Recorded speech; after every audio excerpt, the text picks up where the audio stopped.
What's up guys, so we're here with another vlog. So today's my father's birthday and we decided to go to Murray's Shark Center, and I think this is in Tollgate. Anyways, me browsing the menu, just checking what I want to eat, knowing full well I'm gonna eat fries and soda. So I ended up taking the fries and the jerk sausage. So later on in another vlog you guys will see.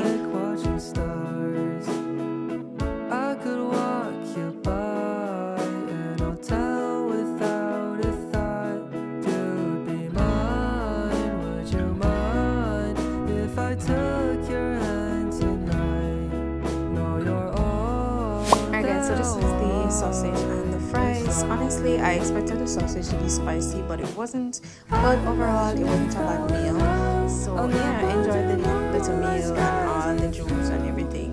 It was good ambiance. I've been there before, but yeah, thanks guys for watching. Love y'all.